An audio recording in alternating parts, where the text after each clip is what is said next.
लोकसभेची निवडणूक जवळ येते तसतसे राजकीय वातावरण सुद्धा तापायला सुरुवात झाली आणि अशातच सत्ताधारी आमदार मुजोरीची भाषा करू लागलेत। भाजप आमदार नितेश राणेंनी थेट पोलिसांना धमकावले, तर शिंदेच्या शिवसेनेचे आमदार संजय रायमुलकर यांनी रविकांत तुपकरांना घरात घुसून मारण्याची धमकी दिली। बघूयात या संदर्भातला एक रिपोर्ट। कोणीही अधिकारी अगर आपल्या कोणाकडे वाकड्या नजरेने पाहिलं तर कानाखाली 12 वाजल्याशिवाय गप्प बसायचं नाही। माझं काही वाकडं करू शकणार नाही।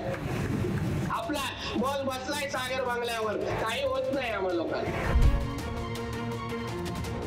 त्यांच्या आली आणि आमचा, त्यांच्या आली आणि आमचा।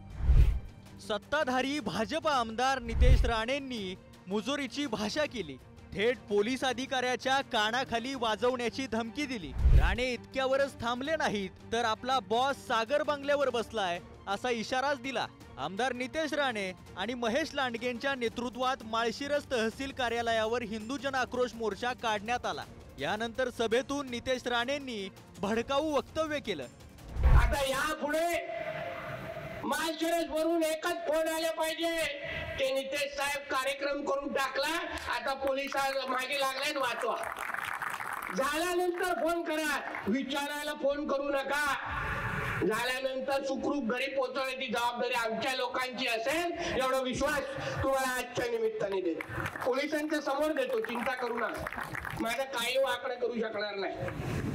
आपला बॉल बसलाय सागर बांगल्यावर, काही होत नाही आम्हाला लोकांना। आली आणि आमचा, त्यांच्या आली आणि आमचा। यापुढे हिंदू म्हणून कोणीही अधिकारी अगर आपल्या कोणाकडे वाकड्या नजरेने पाहिलं तर कानाखाली 12 वाजल्याशिवाय गप्प बसायचं नाही। आम्ही सगळेचे सगळेजण तुमच्या सगळ्या बरोबर आहोत, सरकार तुमच्या बरोबर आहे। नितेश राणे यांनी केलेल्या चिथावणीखोर वक्तव्यावरून विरोधक आक्रमक झालेत। ठाकरेंच्या शिवसेनेचे नेते विनायक राऊतांसह शरद कोळींनी जोरदार हल्लाबोल चढवलाय। खूप मोठे विश्वगुरू आहेत नितेश राणे, म्हणजे विश्वगुरू समजतात स्वतःला। पोपटपंची करणारा हा टिल्ल्या भारतीय जनता पक्षाने पाळलेला एक प्राणी आहे, त्यामुळे त्याच्या अंगामध्ये स्वतः नेतेपद एवढं मोठं भिनलेलं आहे, काही दिवसातच त्याचं कपाळ मोक्ष होईल। या गृहमंत्री साहेबांना, फडणवीस साहेबांना माझी मागणी आहे, फडणवीस साहेब आपल्याकडे की असे जातीय तेढ निर्माण करणारा नितेश राणेवरती तात्काळ गुन्हे दाखल करा, याची आमदारकी रद्द करा। अहो गृहमंत्री साहेब, नेमकं गृहमंत्री खातं तुमच्याकडे आहे का? सांभाळायला नितेश राणेकडे दिलेलं आहे, याची देखील जरा जनतेला सांगा। कारण नितेश राणे म्हणतोय बाप आमचा सागर बंगल्यावरती बसलाय, आमचा बॉस सागर बंगल्यावरती बसलाय। अरे नितेश राणे, नेमका तुझा बाप कोण आहे, तुझा बॉस कोण आहे, एकदा जनतेला सांग। जर फडणवीस साहेब तुम्ही जर त्याचे बाप असाल तर या प्रकरणामध्ये जातीय तेढ निर्माण करून दंगल घडवण्याच्या प्रकरणामध्ये भाजप देखील जबाबदार आहे। दरम्यान नितेश राणेंच्या वक्तव्याचं भाजप प्रदेशाध्यक्ष चंद्रशेखर बावनकुळेंनी समर्थन केलंय, तर चंद्रकांत पाटलांनी माध्यमांवर खापर फोडण्याचा प्रयत्न केला। त्यांनी काय आवाहन केलं मला माहिती नाही, पण महाराष्ट्रामध्ये एकच नेते आहे देवेंद्रजी, त्यामुळे सर्वच आम्ही देवेंद्रजीच्या नेतृत्वात काम करतो। त्यामुळे नितेश राणे जर असे बोलले असेल त्याला काही वावगं नाही आहे। दादांना, नारायण राणे साहेबांना नेमके काय म्हणायचं आहे ते मी समजून घेतो।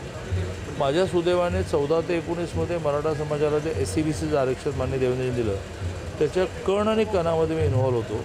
त्यामुळे ह्या विषयाचा मी खूप अभ्यास केला असल्यामुळे नाराजी दादांची काय आहे, दादांचं नेमकं काय म्हणणं हे बघतो आणि मगच त्यावर बोलणं उपयोगी राहील। एकीकडे राणेंनी पोलीस अधिकाऱ्यांना धमकवण्याची भाषा केली, दुसरीकडे शिंदेच्या शिवसेनेचे आमदार संजय रायमुलकरांनीही तोच कित्ता गिरवला।